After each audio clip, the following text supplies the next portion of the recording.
XP vous offre de vraies mises à jour gratuites sur ses produits, sans vous pousser à changer de matériel. Ces évolutions et nouvelles fonctionnalités sont très intéressantes, profitez-en.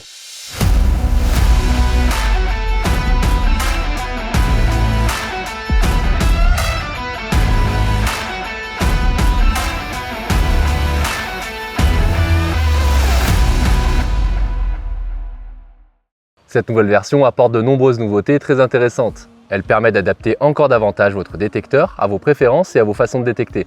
Nous allons donc passer en revue ces différentes nouveautés et voir ce qu'elles nous apportent sur le terrain. Une de mes préférées est le nouveau réglage de fréquence max. Jusqu'à présent, on devait sélectionner son programme de base en fonction du mix de fréquences que l'on souhaitait. Si on souhaitait une fréquence maximum de 40 kHz, on choisissait par exemple le programme sensitive. Ou encore, pour avoir au maximum du 24 kHz, le programme Park. Et le programme Deep pour avoir du 14 kHz maximum. Mais ces différents programmes ont également un traitement du signal différent. Certains sont en addition de fréquences et d'autres sont en soustraction des sols conducteurs. On avait donc déjà pas mal de possibilités, mais il était par exemple impossible d'utiliser la fréquence maximum de 14 kHz avec le traitement de soustraction des sols conducteurs. Aucun programme de base ne propose ce combo. Désormais, c'est possible avec le réglage de fréquence max. On peut choisir entre 14 kHz, 24 kHz et 40 kHz maximum. On peut donc sélectionner le programme de base en fonction du traitement du signal que l'on souhaite. Par exemple le programme 1, général, qui est en soustraction des sols conducteurs. Puis on peut par exemple régler la fréquence max sur 14 kHz. On obtient un programme extrêmement stable, avec une bonne reconnaissance des ferreux, qui sera très efficace en forêt, sur des terrains propres et très humides, pour la recherche profonde de hauts conducteurs. Faisons quelques tests de stabilité au bord de cette mare. Le terrain est totalement gorgé d'eau. Je commence en sensitive d'origine. Le programme est donc en addition des fréquences, avec une fréquence max à 40 kHz.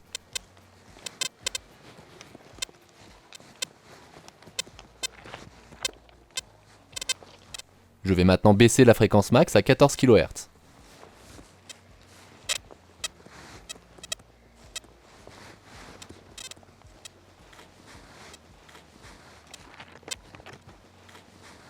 C'est un peu mieux. Passons maintenant avec le programme général d'origine. Il est donc en soustraction des sols conducteurs, avec une fréquence max à 40 kHz.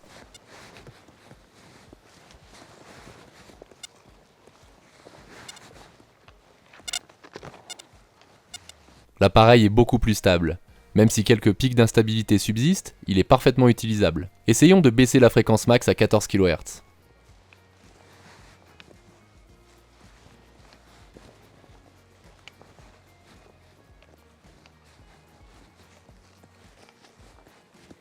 On remarque cette fois qu'il n'y a plus aucune instabilité. L'appareil est totalement silencieux.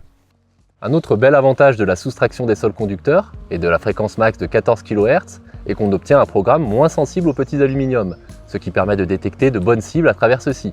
C'est donc un bon programme pour la recherche de hauts conducteurs sur des terrains pollués d'aluminium, sur la plage ou en parc. Faisons quelques tests avec de nombreux fragments d'aluminium. Je commence avec le programme général d'origine, donc en 40 kHz maximum.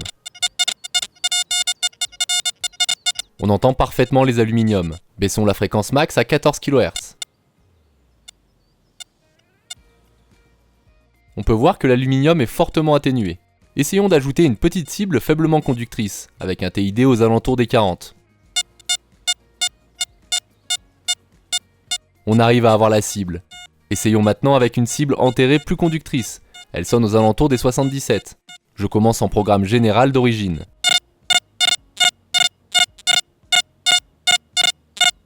On constate que le son est fortement dégradé par les fragments d'aluminium. De plus, on a un affichage TID entre 30 et 40, correspondant à l'aluminium. Descendons la fréquence max à 14 kHz.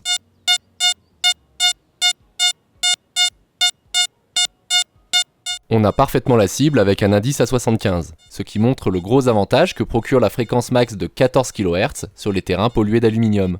Qu'en est-il du monofréquence? Faisons quelques tests avec les fréquences les plus basses. Sur ce test, c'est censé être les plus efficaces.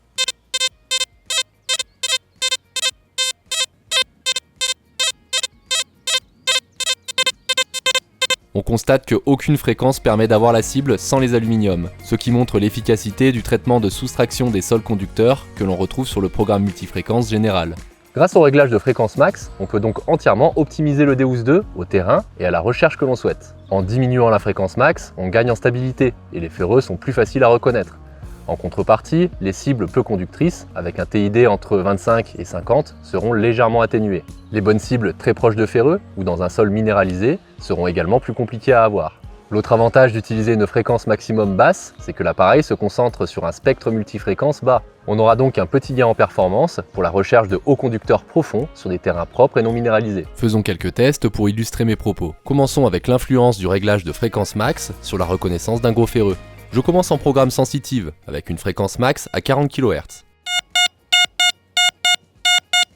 On a un bon son, très clair. Essayons en 14 kHz maximum. Le son est crachotant, avec des tonalités graves. Aucun doute sur la présence d'un gros ferreux compliqué à discriminer. La fréquence de 14 kHz facilite grandement la reconnaissance des gros ferreux. Bien évidemment, si on tourne autour de la cible, on arrive tout de même à reconnaître le ferreux avec le réglage de 40 kHz maximum. Mais uniquement avec un programme multifréquence. Si on passe en mono à 40 kHz, le ferreux sonne correctement dans n'importe quel sens.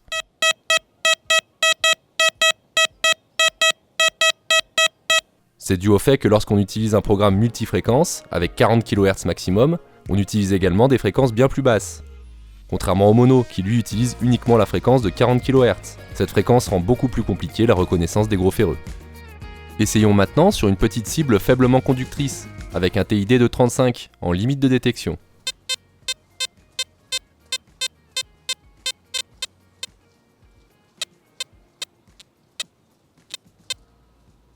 On voit clairement que la fréquence max de 40 kHz a l'avantage.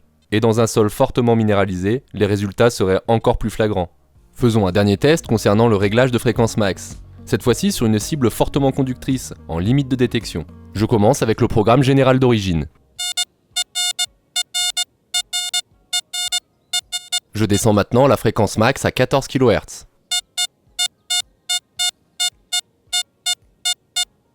On constate une amélioration. Avec la fréquence max 14 kHz, le son est plus stable.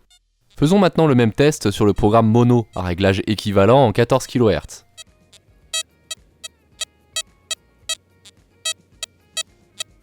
Le programme multifréquence a de meilleurs résultats, car il utilise la fréquence 14 kHz, mais également des fréquences plus basses.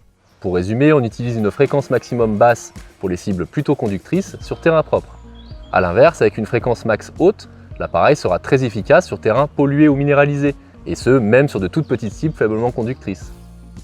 On retrouve dans le sous-menu de la fréquence max le menu Shift, qui correspond au réglage de décalage de fréquence et de scan de fréquence.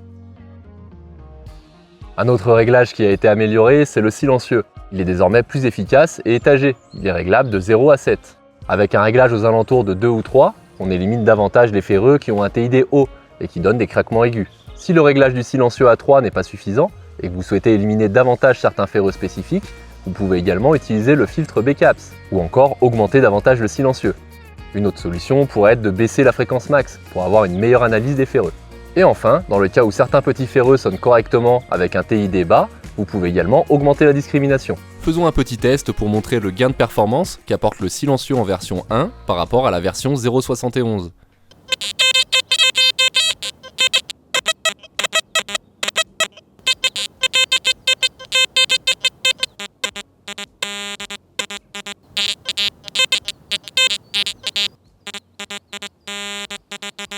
On constate que le silencieux est plus efficace pour rejeter les ferreux compliqués sur la version 1. Cette nouvelle version amène également quelques modifications au niveau de l'affichage du TID. Tout d'abord, le TID s'actualise désormais plus rapidement, très utile pour identifier visuellement plusieurs cibles proches les unes des autres, ou encore éviter sur terrain pollué que le TID d'un ferreux s'affiche à la place d'une bonne cible. Ensuite, nous avons accès à un nouveau réglage, le FE TID. On le retrouve dans le menu Options, puis Config. Ce réglage permet d'afficher ou non le TID des cibles inférieures à la valeur de la discrimination. Faisons un test sur ce ferreux. Avec le réglage FE-TID désactivé, on n'a pas l'indice de cette cible discriminée. Si je l'active, l'indice apparaît. Sur les terrains où les ferreux sont très présents, il peut arriver que ceux-ci polluent l'affichage TID, de telle sorte que le TID d'une bonne cible peut ne pas s'afficher. C'est souvent le cas lorsque le ferreux est plus gros ou plus proche que la bonne cible.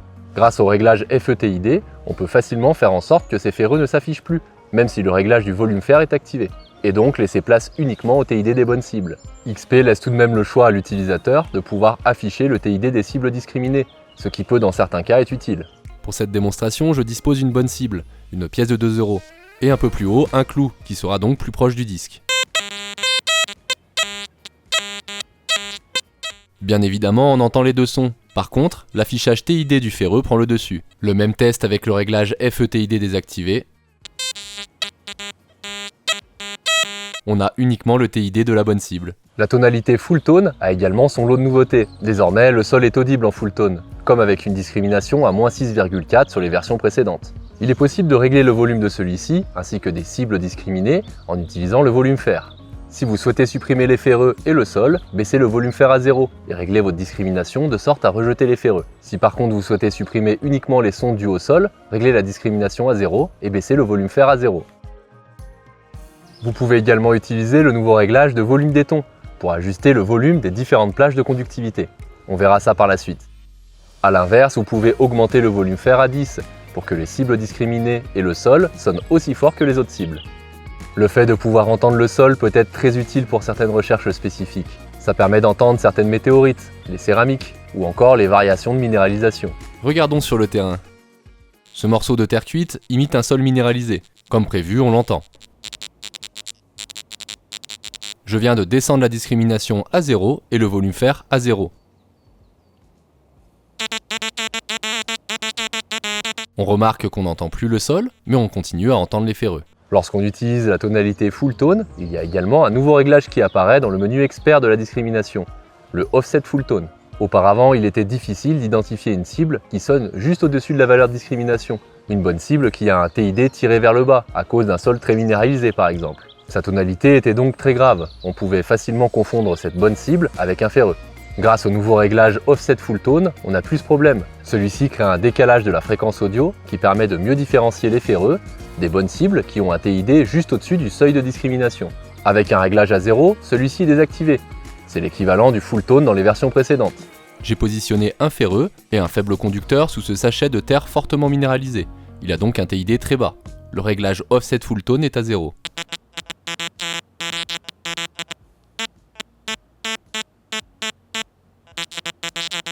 On constate qu'il est compliqué de différencier la tonalité du ferreux de celle de la bonne cible. Le réglage par défaut de 5 décale légèrement la tonalité des cibles peu conductrices. On peut donc facilement les différencier des ferreux. C'est un réglage qui convient à la plupart des situations. Même test avec le réglage à 5.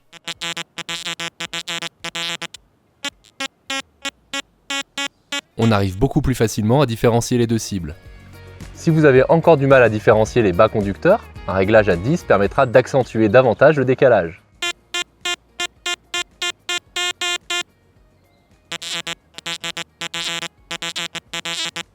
Si on le règle au maximum, avec la valeur de 40, le décalage de fréquence audio est considérable, à un tel point que toutes les cibles au-dessus de la discrimination produiront le même son aigu.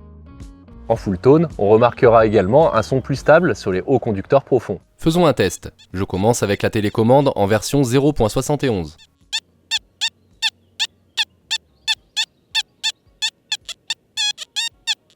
Je passe maintenant avec la télécommande en version 1.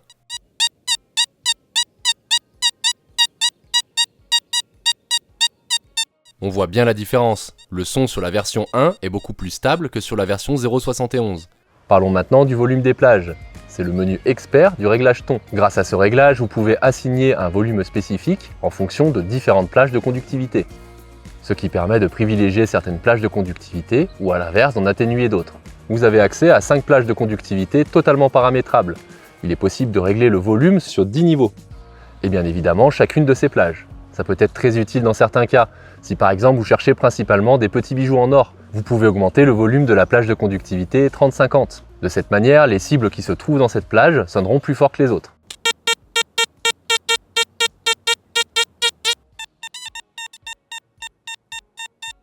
A l'inverse, si vous cherchez uniquement des cibles très conductrices en argent et que le terrain est pollué d'aluminium, vous pouvez réduire le volume de cette plage. Nous venons de parler du volume des plages, qui est un réglage spécifique au full tone, mais il existe l'équivalent pour les autres types de tons. Lorsque vous allez dans le menu expert du réglage ton, vous avez toujours accès au réglage de la fréquence audio, ainsi qu'au seuil de conductivité. Mais désormais, vous retrouvez également le réglage volume. Vous pouvez donc ajuster le volume de n'importe quel ton sur 10 niveaux. Je peux par exemple baisser le volume du ton médium et augmenter les aigus. Vu que l'on parle de l'audio, profitons-en pour voir le nouveau type audio, le Height Square. Ce nouveau type audio a pour base le square. Mais la grande différence réside dans le fait qu'il est plus clair et qu'il possède un contenu harmonique plus riche. Et il en ressort un type audio qui améliore la perception des cibles profondes. Lorsqu'on le combine au ton pitch, les sons sur les grosses cibles proches du disque sonnent moins aigus. Le son est plus doux qu'en square, ce qui permet de plus facilement se concentrer sur les cibles profondes. On va maintenant comparer le type audio High Square au type audio Square. En fonction de vos haut-parleurs, la différence peut être subtile, mais une fois sur le terrain, vous arriverez facilement à identifier les avantages des différents types audio.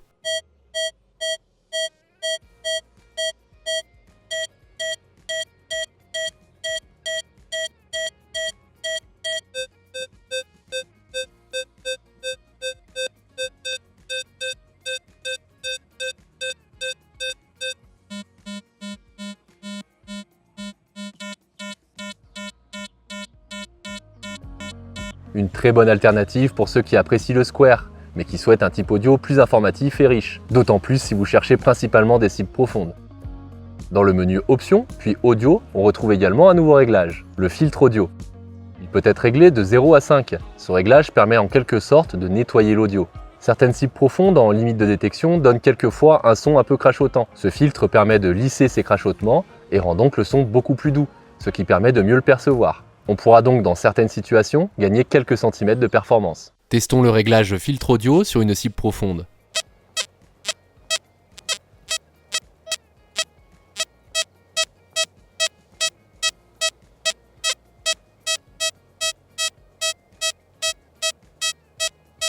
On constate une nette amélioration au fur et à mesure qu'on augmente le réglage. Le filtre audio est également très efficace sur la plage, pour la recherche de cibles profondes dans les zones où le sable est humide. Vous gagnerez facilement quelques centimètres de profondeur. Sur terrain pollué, il vaut mieux utiliser un réglage bas pour conserver suffisamment de nuances et donc mieux reconnaître les ferreux. Essayons sur un gros ferreux, avec un réglage à 0. Essayons avec un réglage de 3. Et maintenant avec le réglage maximum, à 5. On peut voir qu'avec un réglage bas, on a une meilleure analyse de ce gros ferreux. On arrive plus facilement à l'identifier. On utilisera donc les réglages hauts uniquement sur terrain propre. Et on favorisera un réglage entre 0 et 2 sur les terrains où les ferreux sont présents. On retrouve également quelques modifications sur le programme 1 général. Désormais, il est d'origine avec le TID en grande taille et en 2 tons. Sa réactivité a été diminuée de 2,5 à 2, ce qui permet lors d'un usage général sur terrain propre de gagner en performance. Bien évidemment, rien ne vous empêche de le personnaliser et de l'enregistrer. La dernière nouveauté concerne le casque WS6. On a désormais accès au menu sol et son mode tout métaux, ainsi qu'au réglage du multi-notch. Je vous conseille fortement de faire cette mise à jour. XP travaille en permanence pour améliorer et proposer des nouveautés sur le Deus 2. Il serait dommage de s'en priver. Bonne détection à tous et à bientôt!